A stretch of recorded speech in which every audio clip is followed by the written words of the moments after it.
கர்த்தரின் சத்தம். கர்த்தருடைய நாமம் உயர்த்தப்படுவதாக. கிறிஸ்துவுக்குள் அன்பானவர்களே, இந்த நாளிலும் கர்த்தரின் சத்தம் ஒன்றை நாம் கேட்போம். மார்க்கு எழுதின சுவிசேஷம் 3வது அதிகாரம் 35ஆம் வசனம் இப்படி சொல்லுகிறது: தேவனுடைய சித்தத்தின்படி செய்கிறவன் எவனோ அவனே எனக்கு சகோதரனும் எனக்கு சகோதரியும் எனக்கு தாயுமாயிருக்கிறான் என்றார். இது இயேசு கிறிஸ்து சொன்ன ஒரு வார்த்தை. இயேசு கிறிஸ்துவை சுத்தி நிறைய பேர் உட்கார்ந்துட்டு இருக்கிறாங்க.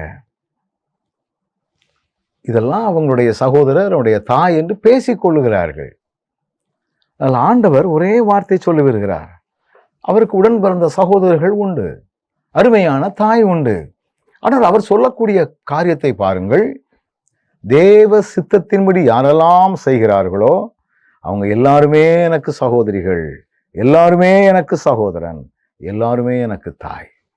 இப்போ நம்ம ஆண்டவரை உரிமை பாராட்ட முடியும், சகோதரனாக உரிமை பாராட்ட முடியும், சகோதரியாக உரிமை பாராட்ட முடியும், தாயாக நம்ம உரிமை பாராட்ட முடியும். வெறும் வாயில இயேசு கிறிஸ்து எனக்கு சகோதரனாக இருக்கிறார் அப்படின்னு சொல்லிட்டு போறதல்ல. தேவ சித்தத்தை, தேவனுடைய விருப்பத்தை செயல்படுத்த ஆரம்பித்தாலே ஆட்டோமேட்டிக்காக அந்த உறவுக்கு நம்ம சொந்தக்காரங்களா மாறிடுதோம். வெறும் வாயினால வரக்கூடிய உறவுகள் அல்ல, தேவ சித்தத்தினால் வரக்கூடிய உறவுகள். தேவனுடைய விருப்பத்தை செய்கின்றவனாக நான் என்னை மாற்றிக்கொண்டால் என் ஆண்டவர் எனக்கு சகோதரன்.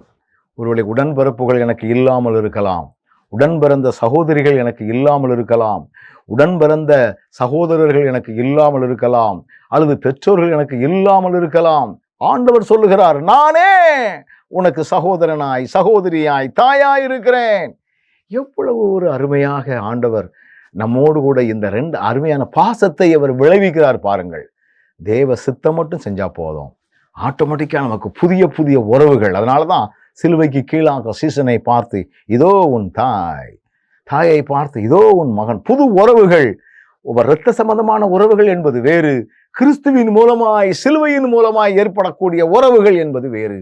இப்படிப்பட்ட உறவுகளை ஆண்டவர் நமக்கு ஏற்படுத்தி தருகிறார். நல்ல ஆண்டவரே, எங்களுக்கு சகோதரராக சகோதரியாக தாயாக தேவ சித்தம் செய்வதனால் அந்த உறவை பெற்றுக்கொள்ளக்கூடிய பாக்கியத்தை எங்களுக்கு தந்திருக்கிறீரே, அதற்காக நன்றி. தொடர்ந்து அந்த உறவை காத்துக்கொள்ள எங்களுக்கு பலன் தாரும். இயேசுவின் நாமத்தில் பிதாவே, ஆமென்.